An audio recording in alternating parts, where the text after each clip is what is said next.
This video will cover the odd problems on page 4.9 and 4.10 of our notes, and then there will be a different video that does the even problems.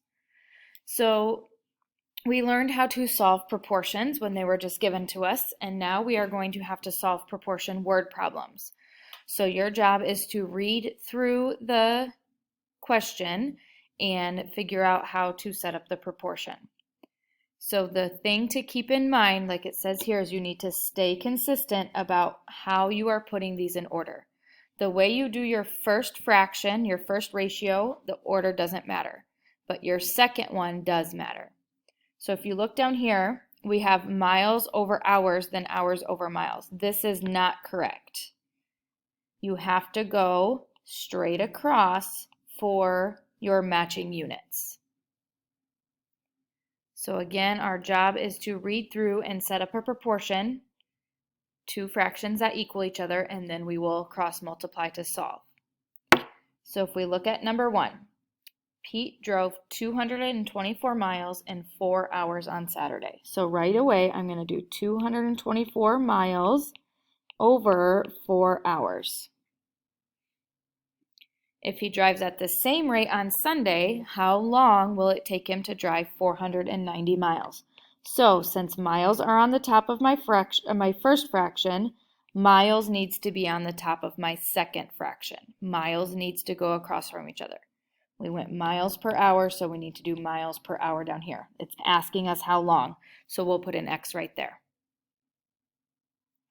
So now again, we cross multiply. Some of you have found a shortcut for that, and that's great. If not, we would have 224x when we multiply those equals 4 times 490 is 1960.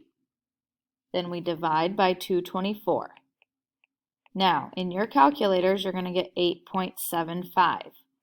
We need to change that. That's hours. We need to change that to hours and minutes. So we know it's 8 hours because that's our first number. Then you need to take 0.75 times 60 because there are 60 minutes in an hour, and that should give you 45. So 8 hours and 45 minutes to drive on Sunday. Now, it is possible some of you would want to actually find the miles per hour, and then you would end up dividing that by 490. So you can find a unit rate. You just have to make sure you know if you multiply or divide then in the end.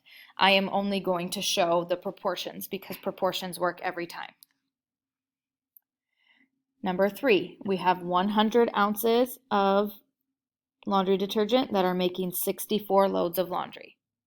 So I'm not going to put the labels on this one, but you most certainly can if that's helpful. Equals, so then we need to figure out where the 150 go. Well, it's ounces and ounces, so it needs to go on the top. We're figuring out how many loads of laundry we're going to be able to do. So we cross multiply 100x equals 9600. Divide, and we would get 96 loads of laundry. All of these need to have labels, and if you're not sure, go up and reread. It says how many loads. So your answer is 96 loads of laundry. Number 5, Melanie can run around the track 9 times in 28 minutes. So 9 over 28. At this rate, how many laps can she run in 1 hour and 15 minutes? Well, here we have to be careful. We can't put 115 or 1.15. 1 hour is 60 minutes, plus our other 15 gives us 75.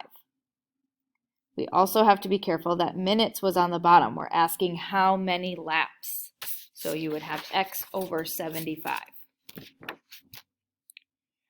When we cross multiply, we get 28x equals 9 times 75 is 675. We divide by 28 and we get 24.1. Now for these questions, you need to answer what makes sense. We're not going to tell someone we ran 24.1 laps. That 0.1 doesn't really matter. So we will say 24 laps. That little bit of extra doesn't round up all the way to 25.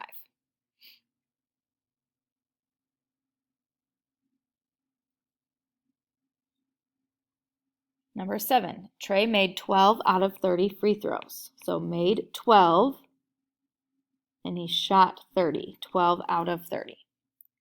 If he attempts 75, how many should he expect to make? So we're finding how many he makes out of the total of 75. If you have a total, that should always go on the bottom. When I cross multiply, 30x equals 900. So I divide, and I get 30. So 30 shots he will be expected to make. Is that going to happen? Probably not, but that's what is expected based on what happened before.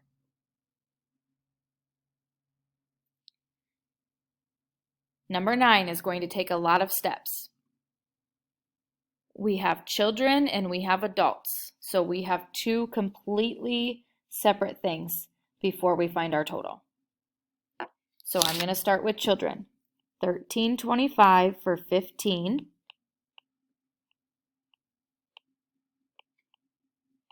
And we need 40 children.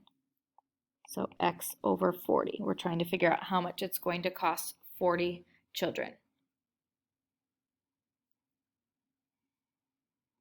So it's really confusing to put all these different numbers together, so you have to pay really close attention. The 135 is for 15 children. That's what my first fraction is about. And then we want 40 children. So if we cross multiply, 15x is equal to 5410. Divide, and we should get $360.67.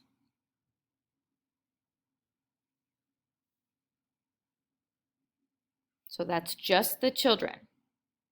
Now adults, we don't need a proportion. They tell you how much one ticket is. So $12.95 times 5 adults gives us a total of $64.75. So here's children, here's adults. We need to find the total, so add those two together. And your final answer should be 425.42.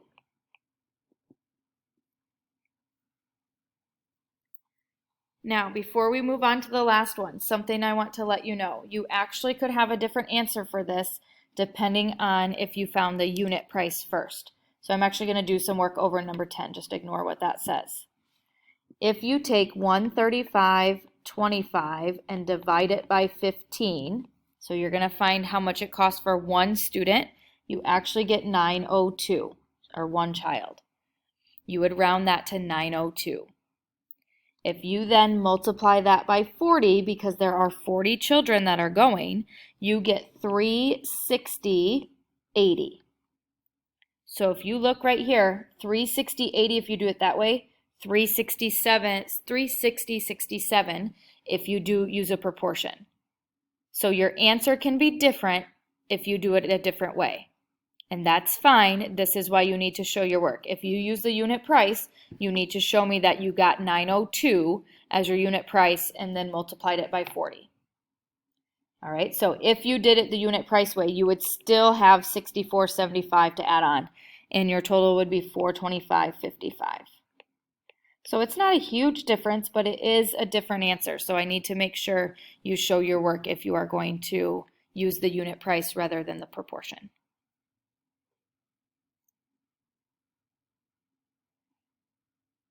All right, number 11, Carrie sent 190 total text messages in the first 5 days of May.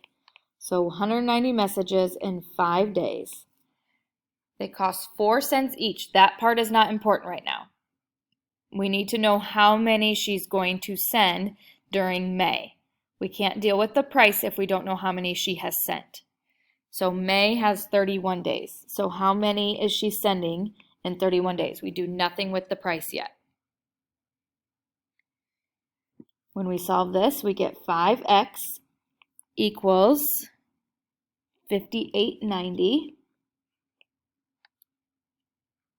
And we divide, and we get 1,178. So that's how many text messages she will send in the month of May. Some of you probably did 190 divided by 5 and then multiplied that by your 31. That's fine. You would get 38 times 41, or 38 times 31, which is still your 1178. Okay, so that's the number of text messages. We want to know how much it's going to cost, so then you need to multiply that by 4 cents, which is 0.04. 4 cents, you need to change to 0.04. She is going to have to pay $47.12 for sending that many text messages in May. So again, read through. Most of them are straightforward, but once in a while you're going to have to do some extra work, like changing minutes into hours or hours into minutes, feet to yards or feet to inches, things like that, or some of these where you're going to have to take more than one step.